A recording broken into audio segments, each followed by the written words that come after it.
अस्सलामुअलैकुम। मकतब टीवी के साथ मैं हूं मोहम्मद नवाज़ हाशमी।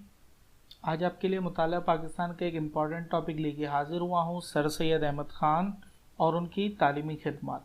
सर सैयद अहमद ख़ान की तालीमी खिदमत, सियासी खिदमत और माशरती खिदमत तीनों ही इम्पॉर्टेंट है, लेकिन चूँकि वीडियो लंबी हो जाएगी इस वजह से मेरी कोशिश है कि इन्हें एक एक करके कवर करूँ। तो आज के लिए सिर्फ तालीमी खिदमत हम पढ़ेंगे। सबसे पहले सर सैयद के बारे में कुछ जान लेते हैं।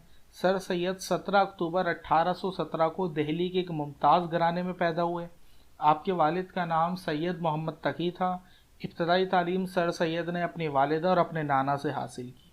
उसके बाद सर सैयद ने क्लर्क के तौर पे अपनी मुलाजमत, अपने करियर का आगाज़ किया और जज के ओहदे तक पहुँचे। अब बात करते हैं सर सैयद की तालीमी खिदमत पे, जिनको अलीगढ़ तहरीक भी कहा जाता है, अलीगढ़ तहरीक का हिस्सा भी कहा जाता है। लेकिन सबसे पहले तो ये देखते हैं कि तालीमी खिदमत सर सैयद ने शुरू की क्यों। 1857 की जंग आज़ादी, वॉर ऑफ इंडिपेंडेंस में नाकामी के बाद मुसलमान निहायत मायूस हो चुके थे और तमाम तर इस जंग का या फिर इस गदर का तमाम तर इल्ज़ाम मुसलमानों पर डाला गया, जबकि हकीकत यह है कि इसमें हिंदुस्तान की तमाम तर कौमें शामिल थीं, लेकिन मुसलमानों को तनहा करने के लिए इसका तमाम तर जो कसूर था वो मुसलमानों पर डाल दिया गया और मुसलमानों को तनहा कर दिया गया। इस मौके पर सर सैयद ने मुसलमानों का खोया हुआ वक़ार वापस लौटाने के लिए और मुसलमानों को बेहतर तौर पे मकसद हयात फराहम करने के लिए सर सैयद ने मुसल्लह जद्दोजहद का आगाज़ किया। सर सैयद की जद्दोजहद में तालीमी किरदार, तालीमी पहलू बहुत अहम है, क्योंकि सर सैयद ने मुसलमानों को ये बावर कराया को कायम रखना उनके लिए मुमकिन नहीं होगा, क्योंकि मुसलमानों के लिए तालीम ज़िंदगी और मौत का मसला है। अब बात करते हैं, तरतीब वाइज बात करते हैं कि सर सैयद की तालीमी खिदमत क्या है। इसको आप नोट डाउन भी अपने पास कर सकते हैं और स्क्रीन पर भी आ रहा है। सबसे पहले नंबर 1, 1859 में सर सैयद ने मुरादाबाद में एक फ़ारसी मदरसे की बुनियाद रखी। इसका सही तलफ़ुज़ मदरसा है। अच्छा, मदरसा को आज हम सिर्फ मजहबी तालीम के लिए जानते हैं, जबकि हकीकत यह है मदरसा किसी भी ऐसी जगह को कहते हैं जहाँ पे तालीम दी जाए, तालीम का सिलसिला जारी रखा जाए, जिसको आज हम स्कूल वगैरह भी कहते हैं। ये बिल्कुल वही चीज़ है। तो मुरादाबाद में 1859 में सर सैयद ने एक फ़ारसी मदरसे की बुनियाद रखी। इस मदरसे में फ़ारसी के अलावा अंग्रेज़ी भी पढ़ाई जाती थी। जबकि दूसरे नंबर पे 1863 में सर सैयद ने गाज़ीपुर, क्योंकि सर सैयद की पोस्टिंग अब गाज़ीपुर हो चुकी थी, लिहाजा सर सैयद ने गाज़ीपुर में एक साइंटिफिक सोसाइटी की बुनियाद रखी। इस साइंटिफिक सोसाइटी का बुनियादी मकसद बहुत सारे मज़ामीन, जिसमें मैथ्स है, केमिस्ट्री है, हिस्ट्री है, इकनॉमिक्स है, इन तमाम की अंग्रेज़ी किताबों को, अंग्रेज़ी मुस्तनद किताबों को जमा करना और उनको उर्दू में तर्जुमा करना था। इसके बाद 1864 में सर सैयद ने गाज़ीपुर में एक जदीद मदरसा कायम किया। अगेन मदरसा का मतलब मैं बता चुका हूँ क्या होता है। अच्छा, वहाँ पे बहुत सारे जदीद मज़ामीन के साथ साथ मुख्तलिफ़ ज़बानें भी पढ़ाई जाती थी, जिनमें उर्दू, अंग्रेज़ी, अरबी, फ़ारसी और संस्कृत वगैरह शामिल थी। इसके बाद सर सैयद की जो अलीगढ़ तहरीक, जो उसको नाम मिला, वो मोड़ आया जब सर सैयद को 1866 में सर सैयद का तबादला गाज़ीपुर से अलीगढ़ में हो गया। अलीगढ़ में पहुंचने के बाद सर सैयद ने 1866 की एक मैगज़ीन शाये की, जिसको अलीगढ़ इंस्टीट्यूट गैजेट के नाम से जारी किया गया। ये अंग्रेज़ी और उर्दू दोनों में होती है। इसके कुछ मज़ामीन अंग्रेज़ी में और कुछ उर्दू में होते।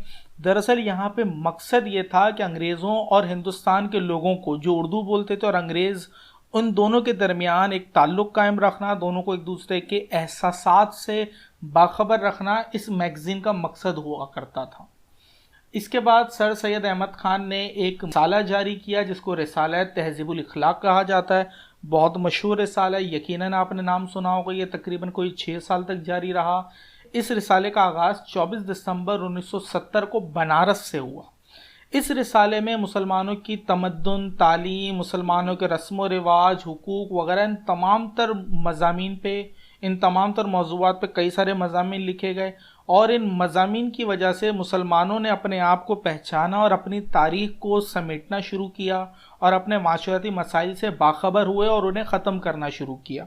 हमारे कोर्स में भी इस तरह के सर सैयद के कुछ टॉपिक्स शामिल हैं, कुछ मज़ामीन शामिल हैं, जब आप उन्हें पढ़ेंगे तो आपको अंदाज़ा हो जाएगा कि सर सैयद ने माशरती सुधार के लिए यहाँ पे किस तरह से काम किया था।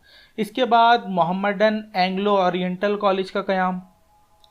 सर सैयद और उनके रुफ़का जो थे उन्होंने 24 मई 1875 को MAO college, Mohammedan Anglo oriental college, sorry पहले ये स्कूल था, इब्तदाई तौर पे इसकी स्कूल के तौर पे बुनियाद रखी गई और सर सैयद इसके अगले ही साल फिर अपनी मुलाजमत से रिटायर हो गए। रिटायर होने के बाद अपना तमाम तर वक्त सर सैयद ने इस कॉलेज को दिया। 1877 में बिल आखिर इस स्कूल को कॉलेज का दर्जा दे दिया गया।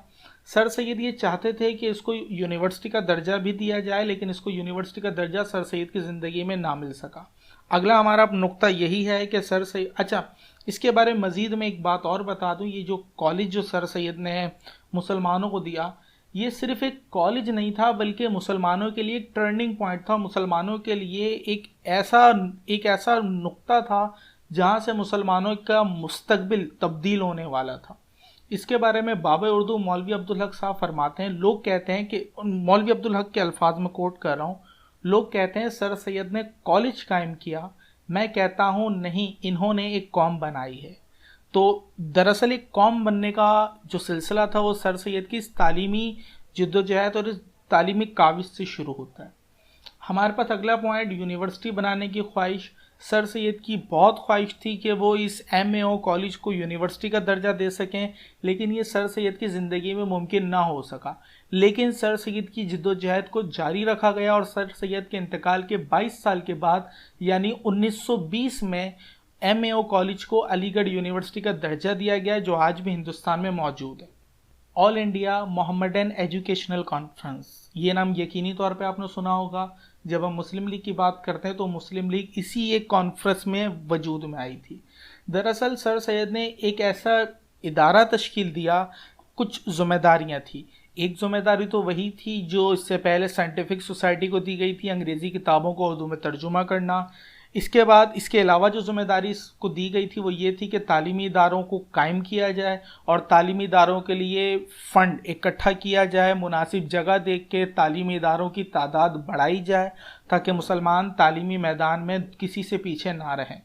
इस सिलसिले में जो कुछ मशहूर तालीमी इदारे वजूद में आए, इनमें अलीगढ़ मुस्लिम यूनिवर्सिटी है, ढाका यूनिवर्सिटी है, उस्मानिया यूनिवर्सिटी हैदराबाद दक्कन है, और इसके अलावा बहुत सारी मज़ीद जगहें हैं जैसे सिंध मदरसतुल इस्लाम हमारे यहाँ कराची में है। इस तरह की और भी कई सारी चीज़ें हैं जो कि इस इदारे की वजह से वजूद में आई। और बिलाखिर जिस तरह बताया गया, दिसंबर 1906 में ढाका में इसी का एक कॉन्फ्रेंस हुई जिसके नतीजे में मुस्लिम लीग का भी क़याम अमल में आया।